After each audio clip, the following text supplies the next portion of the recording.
Hello friends, welcome to my channel. तो आइए देखते हैं यूपीएससी प्रीलिम्स 2024 के लिए डेली क्यूज 7/12/2023 के लिए। तो जो हमारे चैनल पर नए हैं, चैनल को सब्सक्राइब जरूर कर ले ताकि आपको नोटिफिकेशन जो है मिलता रहे, ठीक है ना। तो आइए देखते हैं आज का पहला क्वेश्चन। तो पहला क्वेश्चन है, उपेक्षित उष्णकटिबंधीय रोगों, जिसको शॉर्टकट में बोलेंगे एनटीडी, के संबंध में निम्नलिखित कथनों पर विचार कीजिए। यहाँ कितने कथन सही है, ठीक है। तो आइए देखते हैं तीनों कथन क्या कह रहा है।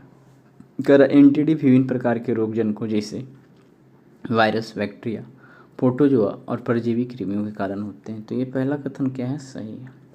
कह रहा एनटीडी उपोष्ण कटिबंधीय क्षेत्रों में विशेष रूप से आम है। ऊपर ही लिखा हुआ है उष्ण कटिबंधीय, इसके कारण तो ऐसे ही गलती हो जाएगा। कह रहा तपेदिक, HIV, एड्स और मलेरिया प्रमुख उपेक्षित उष्ण कटिबंधीय रोग है, ठीक है। तो ट्रेकोमा, लेशमानिया, खुजली, ये सब आता है। इसमें ये जो भी दिया हुआ है नहीं आता है, तो केवल एक होगा। आइए देखते हैं क्या आता है क्या नहीं आता है। तो यहाँ पे है कि उपेक्षित उष्णकटिबंधीय रोग एनटीडीएस, एनटीडी संक्रमणों का एक समूह है जो अफ्रीका, एशिया और अमेरिका के विकासशील क्षेत्रों में हाशिए पर रहने वाले समुदायों में सबसे आम है। ये विभिन्न प्रकार के रोगजनकों जैसे वायरस, बैक्टीरिया, प्रोटोजोआ और परजीवी कृमियों के कारण होते हैं, ठीक है। अतः कथन एक सही है। कर एनटीडी विशेष रूप से उष्णकटिबंधीय क्षेत्रों में आम है, जहां लोगों के पास शुद्ध जल या मानव अवशिष्ट के निपटान के सुरक्षित तरीके तक पहुंच नहीं है। अतः कथन दूसरा सही नहीं है।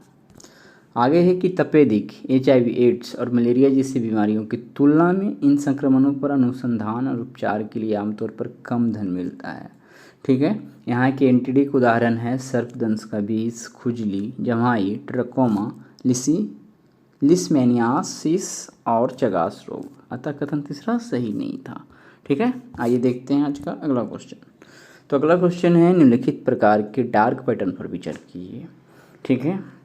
तो यहाँ पे है प्रकार और भ्रामक पैटर्न, उसका शॉर्टकट में अर्थ क्या है। कह रहा सब्सक्रिप्शन ट्रैप, रद्दीकरण को जटिल बनाना। तो पहला सही है, ठीक है। बास्केट स्निकिंग, अतिरिक्त उत्पाद शामिल करना। फिर है सॉस बिलिंग, आवर्ती भुगतान उत्पन्न करना। तो ये सब क्या है, मार्केट का सब ट्रैप है, डिजिटल मार्केट का।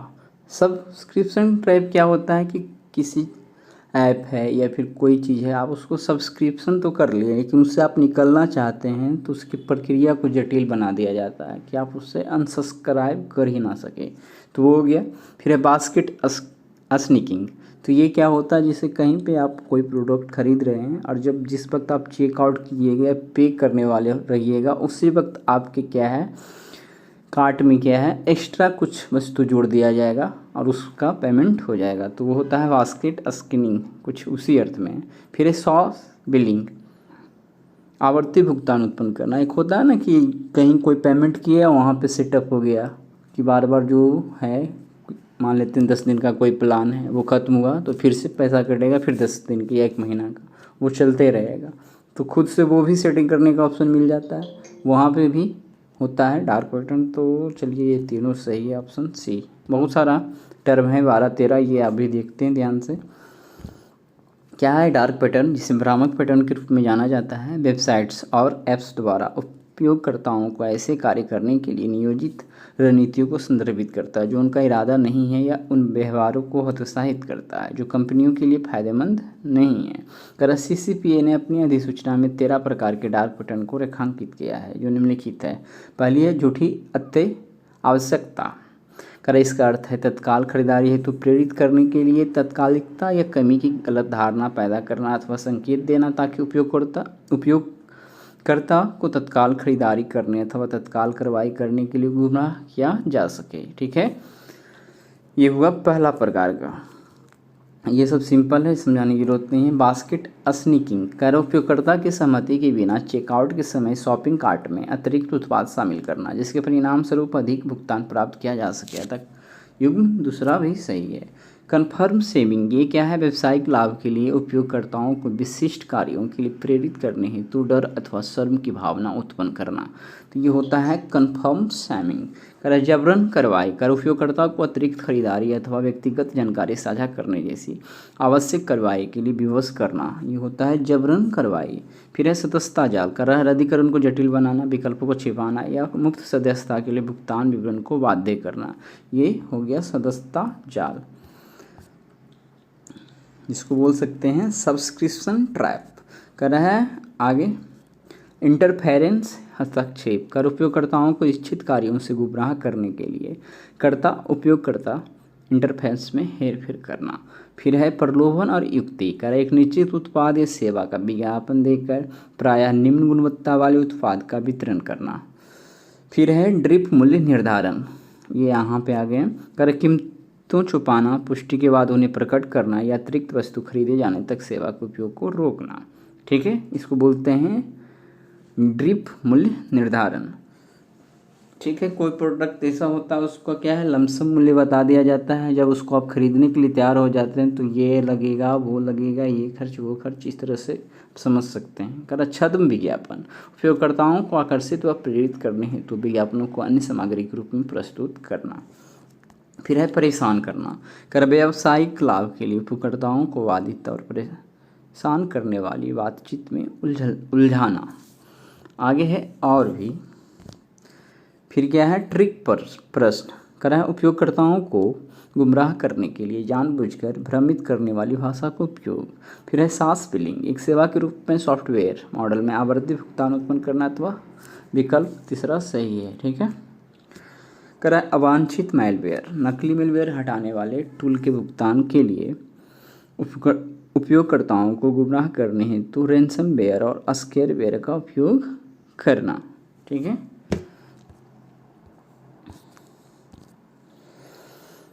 हाँ ये देखते हैं आज का अगला क्वेश्चन। निम्नलिखित कथनों पर विचार कीजिए। कर राष्ट्रीय तटीय अनुसंधान केंद्र पर्यावरण वन और जलवायु परिवर्तन मंत्रालय का एक संलग्न कार्यालय है। ध्यान देना कितने सही ढूंढना है। तो यहाँ पे ध्यान देना कि राष्ट्रीय तटीय अनुसंधान केंद्र जो है ना, ये पृथ्वी विज्ञान मंत्रालय का एक संलग्न कार्यालय है। तो पहला गलती हो जा रहा है। कर तटरेखा विश्लेषण से पता चलता है कि भारतीय ये तट का 34% हिस्से का क्षरण हो रहा है। तो दूसरा सही है। अब तीसरा में क्या है कि तीसरा में ये रिवर्स कर दीजिए, पर्यावरण वन और जलवायु परिवर्तन मंत्रालय यहाँ आ जाएगा और ये उठकर यहाँ चला जाएगा, तब दोनों कथन आपस में सही हो जाएंगे। तो जिस कारण से पहला गलत है।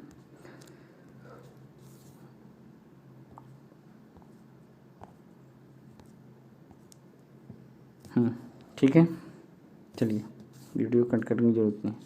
तो पहला गलत है, तीसरा गलत है, दूसरा सही है, तो केवल एक सही ऑप्शन ए करेक्ट हो जाएगा। ठीक है, आइए डिस्क्रिप्शन देख लेते हैं। कर राष्ट्रीय तटीय अनुसंधान केंद्र भारत सरकार के पृथ्वी विज्ञान मंत्रालय का एक संलग्न कार्यालय है, जिसे केंद्रीय डोमेन के तहत सभी बहुविषयक अनुसंधान करने के लिए अनिवार्य किया गया है, जिनमें समुद्री प्रदूषण, तटीय प्रक्रियाएं और खतरे, तटीय आवास तथा पारिस्थितिकी तंत्र एवं क्षमता निर्माण व प्रशिक्षण शामिल है। अतः कथन एक सही नहीं है।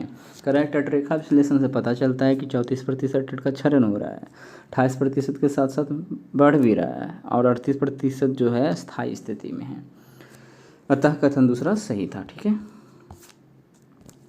चलिए आगे देखते हैं। तटीय विनियमन क्षेत्र अधिसूचना 2019। पर्यावरण वन और जलवायु परिवर्तन मंत्रालय ने तटीय हिस्सों तथा समुद्री क्षेत्रों के संरक्षण एवं सुरक्षा एवं मछुआरों तथा अन्य स्थानीय समुदायों के लिए आजीविका सुरक्षा सुनिश्चित करने के उद्देश्य से तटीय विनियमन क्षेत्र अधिसूचना 2019 को जारी किया था। कथन तीसरा भी सही नहीं है। आइए देखते हैं आज का अगला क्वेश्चन। तो अगला क्वेश्चन है पीएमई विद्या योजना के संदर्भ में निम्नलिखित कथनों पर विचार कीजिए। ठीक है, कितने कथन सही है ये बताना है। करैया शिक्षा तक मल्टीमोड पहुंच को सक्षम करने के लिए डिजिटल ऑनलाइन ऑन एयर शिक्षा से संबंधित सभी प्रयासों को एकीकृत करती है। तो पहला कथन सही है। करे पीएमई विद्या पहल सभी राज्यों के सभी छात्रों के लिए निःशुल्क उपलब्ध है। ठीक है, तो एक ऐप है, इसमें सारे भारत के जितने भी स्टेट है उसका जो भी बोर्ड यानी कि 0 लेवल से लेकर 12th तक उसके ऊपर के भी सारा जो बुक है आपको उस ऐप पे अवेलेबल मिल जाता है। कर शिक्षा मंत्रालय द्वारा बड़ी संख्या में पुस्तकों और ई सामग्री के भंडार के रूप में कार्य करने के लिए इस योजना के हिस्से के रूप में दीक्षा पोर्टल बनाया गया है। तो यहाँ पे सभी कथन सही, ऑप्शन सी करेक्ट होना चाहिए। आइए देखते हैं पीएम ई विद्या के बारे में। करें पीएम ई विद्या नामक एक व्यापक पहल 2020 में आत्मनिर्भर भारत अभियान के हिस्से के रूप में शुरू की गई थी। यह शिक्षा तक पहुंच को सक्षम करने के लिए डिजिटल, ऑनलाइन, ऑन एयर शिक्षा से संबंधित सभी प्रयासों को एकीकृत करते हैं। तो कथन पहला सही है। करें पीएम ई विद्या पहल सभी राज्यों में सभी छात्रों के लिए निःशुल्क उपलब्ध है। तो कथन 2 सही है। ठीक है, आगे देखते हैं पीएम ई विद्या के मुख्य घटक। पीएम ई विद्या के प्रमुख घटक करें ज्ञान साझा करने हेतु डिजिटल बुनियादी ढांचा, दीक्षा, ठीक है, राज्यों केंद्र शासित प्रदेशों में स्कूली शिक्षा के लिए गुणवत्तापूर्ण ई सामग्री और सभी ग्रेडों हेतु QR कोड से लैस प्रभावशाली पाठ्यपुस्तकें प्रदान करने वाला देश का डिजिटल बुनियादी ढांचा है। करें दीक्षा पोर्टल और मोबाइल ऐप, इसे शिक्षा मंत्रालय द्वारा राज्यों केंद्र शासित प्रदेशों और राष्ट्रीय स्तर के संगठनों द्वारा बड़ी संख्या में पुस्तकों और ई सामग्री के भंडार के रूप में बनाया गया है। ठीक है ना। तो आइए देखते हैं अगला क्वेश्चन। राष्ट्रीय अपराध रिकॉर्ड ब्यूरो के संदर्भ में निम्नलिखित कथनों पर विचार कीजिए। कर उपयुक्त कथनों में से कितने सही नहीं हैं। ठीक है, तो यहाँ पे है पहला, एनसीआरबी को वर्ष 1986 में राष्ट्रीय पुलिस आयोग 1977-81 और गृह मंत्रालय के कार्यबल 1985 की सिफारिशों के आधार पर स्थापित किया गया था। तो पहला कथन क्या है, सही है। कर यह भारतीय और विदेशी अपराधियों के फिंगरप्रिंट रिकॉर्ड करने के लिए नेशनल वेयरहाउस के रूप में भी कार्य करता है तथा फिंगरप्रिंट जांच के माध्यम से अंतर्राज्यीय अपराधियों का पता लगाने में सहायता करता है। फिर अगला कि क्राइम इन इंडिया और आकस्मिक मृत्यु एवं आत्महत्या NCRB द्वारा प्रकाशित रिपोर्ट है। तो यहाँ पे तीनों कथन सही है। तो सही नहीं है ढूंढना तो ऑप्शन डी होगा। ठीक है, चलिए आइए डिस्क्रिप्शन देख लेते हैं। करा NCRB की स्थापना केंद्रीय गृह मंत्रालय के अंतर्गत वर्ष 1986 में इस उद्देश्य से की गई थी कि ताकि भारतीय पुलिस में कानून व्यवस्था को प्रभावी ढंग से लागू करने के लिए पुलिस तंत्र को सूचना प्रौद्योगिकी समाधान और आपराधिक गुप्त सूचनाएं प्रदान कर समर्थ बनाया जा सके। करैया राष्ट्रीय पुलिस आयोग 1977-81 और गृह मंत्रालय के कार्यबल 1985 की सिफारिशों के आधार पर स्थापित किया गया था। कथन एक सही है। करैया गृह मंत्रालय का हिस्सा है और इसका मुख्यालय नई दिल्ली में है। करैया भारतीय और विदेशी अपराधियों की फिंगरप्रिंट रिकॉर्ड करने के लिए नेशनल वेयरहाउस के रूप में कार्य करता है और फिंगरप्रिंट खोज के माध्यम से अंतर्राज्यीय अपराधियों का पता लगाने में सहायता करता है। कथन दूसरा भी सही है। ठीक है, तो आइए देखते हैं आगे। करें NCRB के 4 प्रभाग हैं। पहला है अपराध और आपराधिक, अच्छा नीचे है ना, ट्रैकिंग नेटवर्क एवं सिस्टम। फिर है अपराध सांख्यिकी, फिंगरप्रिंट और प्रशिक्षण। तो यहाँ तक तो एक था, फिर ये है और ये है। ठीक है, आइए NCRB के प्रकाशन। करें क्राइम इन इंडिया रिपोर्ट, आकस्मिक मृत्यु और आत्महत्या, जेल सांख्यिकी। फिर है भारत में गुमशुदा महिलाओं और बच्चों पर रिपोर्ट। अतः कथन तीसरा सही है। ठीक है, कर ये प्रकाशन न केवल पुलिस अधिकारियों के लिए बल्कि भारत में ही नहीं विदेशों में भी अपराध विशेषज्ञों, शोधकर्ताओं, मीडिया तथा नीति निर्माताओं हेतु अपराध आंकड़ों पर प्रमुख संदर्भ बिंदु के रूप में काम करते हैं। तो आइए देखते हैं आगे क्या है। 5 आइज अलायंस के संबंध में निम्नलिखित कथनों पर विचार कीजिए। तो पहला है इस गठबंधन की उत्पत्ति का पता द्वितीय विश्व युद्ध से लगाया जा सकता है। ठीक है, तो पहला तो लग रहा है सही है। करा अपनी उत्पत्ति के बाद एजेंसी ने नीदरलैंड, डेनमार्क, फ्रांस और भारत को कवर करने के लिए अपने मुख्य समूह को 9 आइज तक बढ़ा दिया। तो 5 तो पहले इसमें से था, तो 4 और जुड़ा। यहाँ पे नीदरलैंड, डेनमार्क, फ्रांस, भारत को हटा दीजिए, नॉर्वे जुड़ा था, भारत नहीं। ठीक है, इस कारण से दूसरा गलत हो जाता है। तो वो 9 आइज तक बन गया। फिर है कि इसे बेल्जियम, इटली, जर्मनी, स्पेन और स्वीडन को शामिल करते हुए 14 आइज गठबंधन तक विस्तारित किया गया था। तो ये तीसरा सही है। तो केवल 2 ऑप्शन भी करेक्ट हो जाएगा। ठीक है ना, आइए देखते हैं इसका डिस्क्रिप्शन। क्या है? Five eyes alliance. Five eyes एक खुफिया गठबंधन है जिसमें Australia, Canada, New Zealand, United Kingdom और अमेरिका शामिल है। कथन एक सही है। करे ये देश बहुपक्षीय यूके यूएसए समझौते के पक्षकार हैं जो सिग्नल इंटेलिजेंस में संयुक्त सहयोग के लिए एक संदेह है। करे अपनी उत्पत्ति के बाद एजेंसी ने अपने मुख्य समूह को 9 आइज और 14 आइज गठबंधन तक बढ़ा दिया तथा अधिक देशों को सुरक्षा भागीदार के रूप में शामिल कर लिया है। क्या 9 आइज समूह का विस्तार जब हुआ था तो नीदरलैंड, डेनमार्क, फ्रांस और नॉर्वे तक था। ठीक है। करे जबकि 14 आइज ब्लॉक में बेल्जियम आया, इटली आया, जर्मनी, स्पेन, स्वीडन शामिल हो गया। अतः कथन दूसरा भी नहीं सही है, तीसरा तो सही है उसके कारण से। तो आइए देखते हैं आज का अगला क्वेश्चन।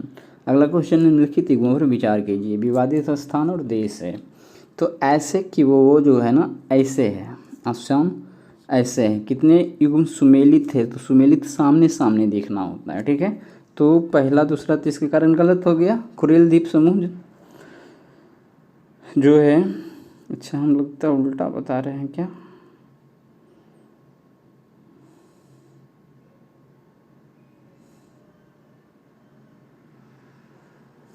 सॉरी, हम उल्टा लगता है बता रहे हैं। ऐसे कि वो जो है ग्वाना वेनेजुएला, ये सही है। यहाँ पे है सेनकाकू द्वीप जो है जापान चीन के लिए और कुरिल द्वीप समूह जापान रूस के लिए, ये दोनों गलती है। ठीक है। तो केवल एक सही है। तो आइए डिस्क्रिप्शन देख रहे हैं।